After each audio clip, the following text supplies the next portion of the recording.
Hi there, I'm Mark Isero, and this is Article Club, a kind and thoughtful reading community where we focus on one great article every month on race, education, or culture.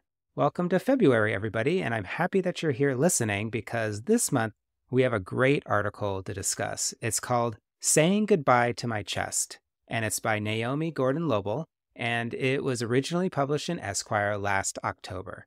I highly urge that you read it. The essay is about a lot of things, but one of the things that it's about is that time right before something really big changes in your life. And in the case of Gordon Loebl, it is about her top surgery, which she has contemplated for many, many years. It's a really vulnerable piece. It's really poignant. It's funny. It's nuanced. It's just really, really outstanding. And I really hope that you do read it. I'm also very happy to say that I got a chance to speak with Naomi just a few days ago, and it was just really a lot of fun to talk to her. We talked about a lot of things, like how it feels now to be on the other side of the procedure, how there's not one monolithic experience of being trans, how trans people deserve nuance and lots of different stories and narratives, not just one narrative. And we also talked about writing in general. It was just really great conversation, and I'm really hoping that you enjoy it. Here it is. Naomi, thank you so much for doing Article Club. Yeah, I'm so happy to be here with you. Thanks for having me. Your piece is so outstanding. We can't wait to talk about it. And just want to jump in. The first thing that folks want to ask about is when you wrote this piece, you were 51 days out, and we're assuming that you're on the other side. So how are you feeling? I feel amazing. I am now, I think, about a year and 2 months post-op. Actually, exactly, or in 2 months in like 3 days. And I feel incredible. I feel like an interesting thing about writing this piece was that I really didn't know how I was going to feel after surgery. And that was really kind of the point, was like I wanted to capture this moment in my life where I didn't know, where I was like really living in this moment of uncertainty and like not knowing. And I knew that that wouldn't be true forever. And I wanted to kind of like document it and remember what that felt like. And I'm so glad I did, because yeah, I do feel so different being on the other side. And the short of it is like it just, it turned out to easily the best thing I've ever done for myself by a long shot, and has provided me with like more joy. And joy doesn't even really get to it. I mean, people use the word euphoria sometimes, but like that, then I've really, anything else has really given me my life. So I feel great. And I sometimes feel like I have to write some kind of part two, except I don't think that's really where I'm at. But yeah, feel good.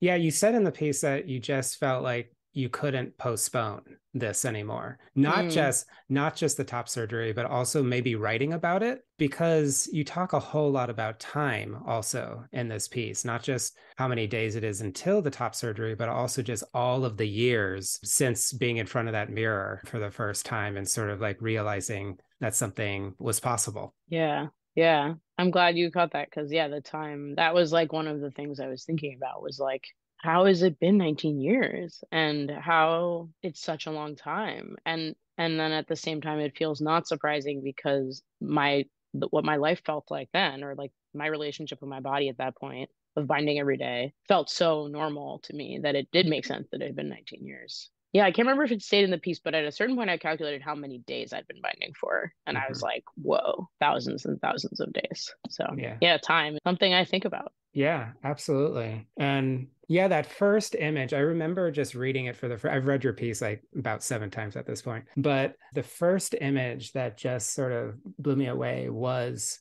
you at age, I think 14, right? Mm, First time binding, and also at the mirror and just yeah, sharing. I mean, can you share a little bit more about like how that felt, and more specifically also how you called back to that time many years later?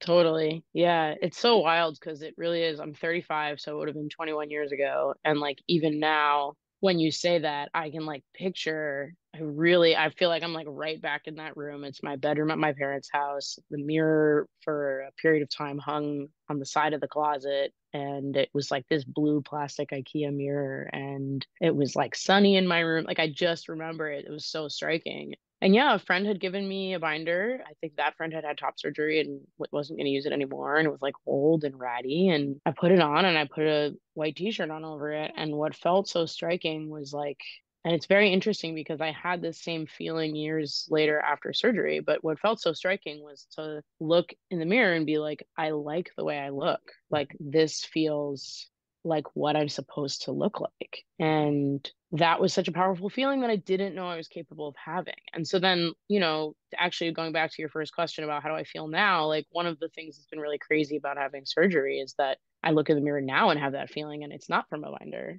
And yeah, and so yeah, to write about it, I find writing about these moments in the past that we remember to be both very challenging and also really fruitful. A writer who was mentoring me once said this thing to me that like she felt like writing is about going down. She has this beautiful image of like going down to the bottom of the ocean, which is sort of your mind. And it's like, to me, I picture like sea creatures like floating by, and you're just writing down what you're seeing. And it's also this very ephemeral kind of space where like you could sort of float back up to the top at any time. It's like hard to stay down there. And yeah, that's kind of what it feels like when I try to go back to when I remember also sitting at my kitchen counter in St. Louis where I wrote the essay and being like, what was that moment like in front of the mirror? And I'm glad I wrote it down because it was a significant moment in my life that I had never written about.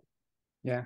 I mean, you also write about other very significant moments too, just like the childhood memory and being very clear that you didn't want childhood again, but you wanted, I don't know exactly the words, but almost like the freedom or just the experience of feeling like that moment. It's really amazing, like in your piece, the specific nuance also that you have. For example, in your relationship, as you say with your chest, saying like it's not bad, you're fond of it. It's been a good chest, but it's like I was really as a reader, I was really getting into like, well, what is the relationship, that you have or that you had, with your chest? And it was just really remarkable how you were Yeah. able to have that nuance. I mean, you're clearly such a thoughtful reader, Mark. So I appreciate you like noticing those things. Cause yeah, that's the intention. And I think maybe for a while I didn't write about my chest in part because I was like, well, what do I have to say that's new? Like there's lots of beautiful writing by trans writers. And I was like, what do I have to, I don't really have a story. Like there's not something that's sort of, it doesn't feel eventful. But actually, something that I think about a lot these days as a writer is that there's obviously no one monolithic experience of being trans, being gender nonconforming, having a and being any of those identities and being non-binary and having a complicated relationship with your body. And I feel like I have read lots of people's experiences of being in their bodies and relating to their bodies as trans people, but I hadn't read mine. And like I feel like one of the things that I think about at this like particular moment that we're in terms of literature about trans and gender nonconforming experiences is that there's more and more representation, and that's great, but we also like deserve nuance and complexity and all of the different so many different narratives about experiences that sort of seem the same on the surface. And so yeah, like I'm very aware that my experience is just mine, and there are people, I think, like folks who feel very differently about their chest, like that they do hate it or that they actually do sort of wish to undo time. And that is a totally obviously legitimate and real experience to have. And I wanted to write about mine. And yeah, so I think about that these days. Like I just think everybody deserves like any identity when we're writing about identity, we deserve to sort of present, we deserve more than just like one representation of it, right? Yeah, absolutely. Like even the part also where you talk about sleeping shirtless, for example, and how exhilarating that was, and how you refer to your chest as, like just the idea of not being there anymore. The idea like it's both part of you but not. And then Yeah. also the nuance, about like how lovingly you talk about, your binder, but also how obviously it like hurt a lot of the time as well. Yeah. Yeah. The binder is so complicated because I feel like in the abstract, I could think of it as a thing that I hate. Like it's like literally constraining and also like something that I only had to wear because I wanted my body to look different and so, or to be different. But I really, really was thinking when I was writing the piece about it, I was like, wow, this garment is just a constant presence in my life. I put it on, I take it off, I wash it. I have a bunch of them. They hang on my door. Like they're never not right there. And Mhm.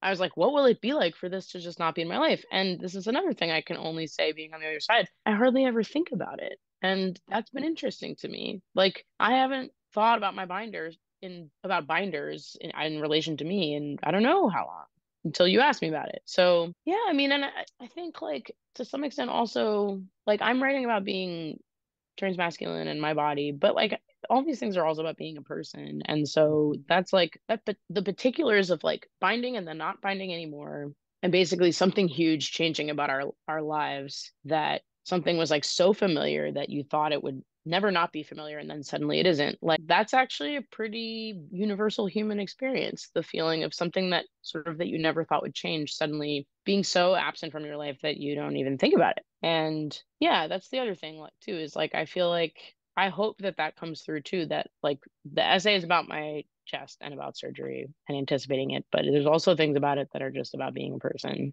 Mm-hmm. um Absolutely. Like for me, it was also about being seen and not being seen, or being valued and supported and not. And you made sure to put your grandmother up yeah, pretty up front. And you've written about her before, and you write about her again here. yeah, And she just seems amazing. Yeah, and you have the humor too about, the upper job and everything. So can you tell me little bit about like why do you feel like she made, the essay? You have to, as a writer, writers are always making choices. So yeah. yeah. I love How, that question. I mean, my grandma is she you're very perceptive to see that she shows up. She actually shows up in almost all of my writing. It's in some way. She's a huge person in my life. And yeah, the essay was originally called Upper Job, which was never going to be the title for it, but I was very fond of that as a term. And yeah, I think like this kind of gets back to the thing about sort of like writing, what do I have a story to tell? Like what makes this story worth telling? Like I felt like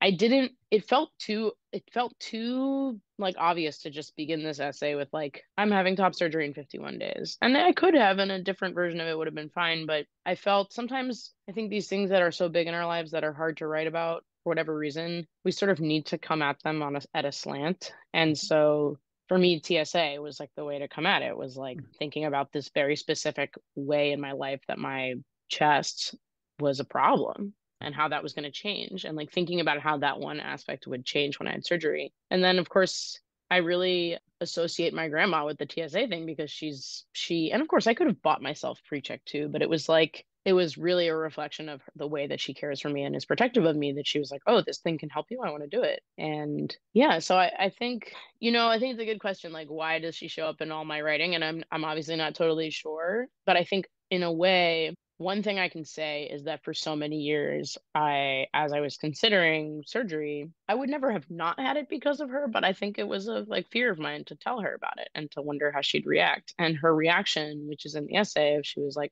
I'm not so upset. You could have told me, was like such a relief, and in some ways was a turning point for me in my own. And I had already made the decision at that point. I had scheduled it, but it felt like a turning point in my own process. Yeah. Yeah, and you said that you were a little bit fearful, to tell her, even though you obviously have a very strong bond. And it reminded me later in the piece when you were talking about TSA, like you say that you don't like rules, Hmm. and you come across as a very strong person, and yet you say that just being trans, like there's been a sense of like feeling like a skittish animal. And I didn't Yeah. quite understand, because I was like, oh, wow, this is a strong person. And then all of a sudden you were like really vulnerable. I mean, obviously, I can't totally understand it. So I wanted to ask you, like, how does it feel to both be strong and then also sort of like always aware? Yeah, that is such a good question. And that part of the essay, like, I feel like I have another essay in me someday about that feeling because it's related to TSA for sure, but it's really about so much more than just that. And I also struggled to articulate it. And I'm still actually, to be honest, not totally satisfied with how it came out in the piece, but an earlier draft of the piece had a even more kind of like limited description of that feeling, and that was feedback from my workshop and my MFA program. People were like, we want to know more about what this feeling is, which is interesting because then I've had friends who are like, oh yeah, I know that feeling exactly. And I think the well, I've struggled to articulate it, but I think it's this knowledge I carry around with me that some of us carry around with us. And of course, again, I'm really only speaking for myself. It's not necessarily true of everybody who shares parts of my identity or even a lot of my identity, but the knowledge that there is something about me that does feel like it breaks a rule, right? And if we were to put that rule into words, we'd say that people who are assigned female at birth are supposed to be girls and are supposed to be feminine. And like I've always broken that rule just by existing. And so knowing that has made me feel like a rule breaker, but not in a badass, like cool, like I'm a rule breaker way, but in like a I'm in trouble way, and makes me sensitive to every other place in the world where rules are present. Like I can't remember if this made it into the final version of the essay. I think it did. I think it did. I'm like really anxious about being underdressed at weddings because I feel like I'm already like there's already something about me that's like doesn't fit into this very gendered space. So I have to fit in every other way. And it is interesting about my grandma that so my grandmother is born and raised in or born in Nazi Germany. Well, born in Germany, where the Nazis came to power when she was 8 and fled and was in hiding, and to this day has like a pretty fear response to like people in uniform, especially police officers. And it's interesting. Like I think she actually shares that feeling a little bit with me, this feeling of like I'm in trouble, which very different root of that in her own life. But I don't know. I think it's profound how these experiences can affect how things about our lives can affect us, like just how far the reach is, right? Of like, and that's another thing that I've been thinking about these days is like I think it's clear in the essay that I'm so lucky and grew up with such a supportive family and had every reason to feel like loved and accepted for who I was, and yet I still struggle with, like, for example, this feeling of feeling like a skittish animal. And I sometimes that surprises me. Like I'm like, why was the like support that I grew up with not enough to counteract that? But I think the reason is that the forces around us in the world are really powerful and like affect us even when we're pretty well insulated from them. Well, even the forces who seemingly could be kind, like for example, when you say in the essay that you were like telling people that you were going to have the top surgery and like people didn't even know, or like, oh, how long have you? I Yeah. mean, that both shocked me because I was like, how is that possible? But I know 100% how that happens every day. Like Yeah. how people are purposely not seeing just what's very much in front of them. Yeah, that was a funny, and it's like subtle in the essay, but yeah, I felt I was very intentional about telling people when they said that to me, like, yeah, I've been thinking about it for 19 years because I was like, this is not a like sort of random impulsive thing happening in my life. This is actually something that's been pretty significantly present for a long time. Yeah. Yeah. And I also just appreciated throughout like the combination, not just of the nuance and obviously just like truth telling and your story, but also just how you did combine both seriousness with humor. Like the bikini part with your Mm. therapist is very funny to me.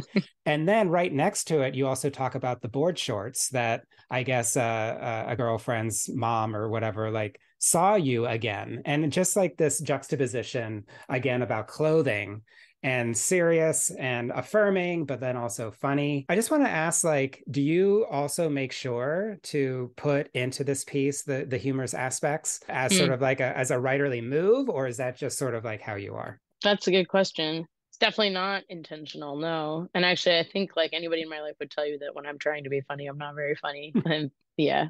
But no, I think it's probably it's not intentional, but pretty consistent across my work. And yeah, I think it's like it's an instinct to have some levity and to sort of infuse the piece with a little bit of awareness of like, okay, this is all really serious and earnest. And also, like, I can't always take myself that seriously. And it's like, yeah, I think it's like I mean, it sort of intersects with the thing about like the feeling from childhood of freeness. Like, a thing I also associate with childhood is like play and like just like wanting to like not let that get too far from the writing. And yeah, that moment with my therapist was so funny. And it's like me including that is laughing at myself. Like but it was a brilliant thing for her to ask me. And I got such sweet, like one of my friends read the essay and texted me the sweetest thing. And he was like, just so you know, if you ever want to wear, and this is a cis man, he was like, if you ever want to wear a bikini, I'll wear one with you. And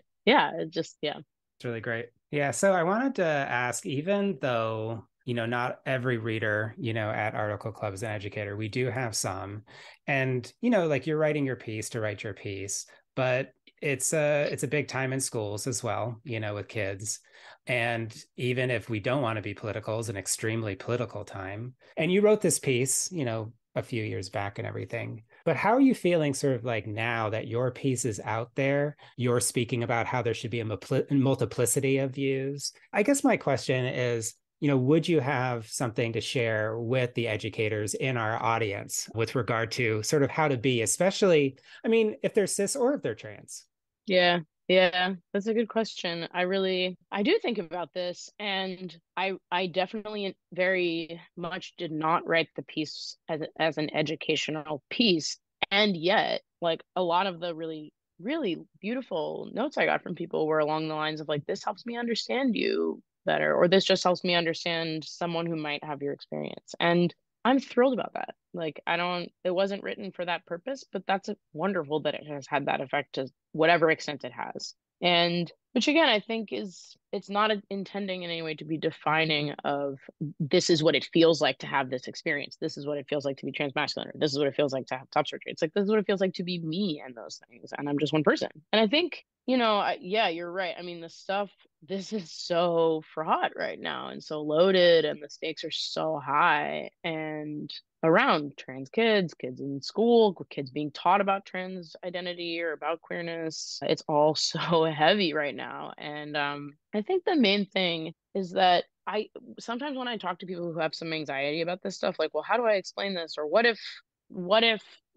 this person asked me these questions, or what, or just like kind of what if, like the hypothetical kind of like, what if this comes up? And it's like, I think all those questions forget that like we're all individual, and like we're all our own specific people. And so when I was growing up, I was very gender nonconforming, and like I really was basically the person that I am now. And there was no, not that there were certainly trans people, but like language in my personal life, like there was not this, the conversation that we're having now is not the one that was happening like in my elementary school. But what I needed as a kid, and that which I got in some places, certainly from my parents and my family, was like just to be looked at as me. And like, and I don't mean that in a sort of like generic, like we're all the same, we're all human. I actually mean the opposite. Like I was a specific person, and I needed to feel understood as the specific person that I am. And so like it's interesting and this isn't quite what you're asking, but like if I were a kid now, like what would I need?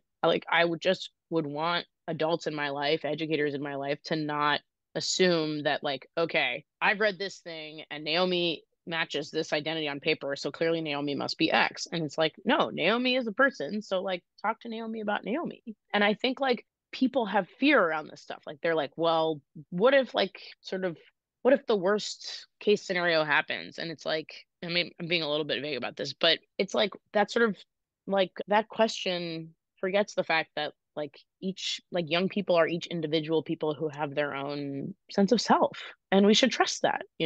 So yeah, I hope that like if this piece were being read in a classroom, I would hope that people would read it and discuss it as like one individual story, and not as any kind of like lesson for like this is what it means to be this identity. Yeah. That's perfect. Thank you so much, Naomi. Thank you for your Yeah. piece. Thanks for sharing so openly about your piece. And thank you for taking the time for Article Club. Oh, it's so my pleasure. It's been really wonderful to talk to you, Mark. Thank you. I want to thank Naomi one more time for doing Article Club, for sharing your piece, and also for sharing your thoughts on the piece. I'm just really, really grateful. And I'm also very appreciative of you all out there listening to this podcast, to this interview, and also participating in Article Club. If you're listening to this and you don't know what Article Club is and you want to join because it might be fun, all you need to do is go to articleclub.org to check out all 381 issues. Like that's a lot, but we've been doing it for a number of years. But also I want to invite you to a discussion. It's coming up actually for this piece. And so it's coming up next Sunday, February 26th from 2 to 3:30 p.m. Pacific time on Zoom. If you are interested in any way, all you need to do is sign up at highlighter.cc/discussion. Anyway, thanks for listening. Thank you for being part of Article Club, and I hope you have a great week.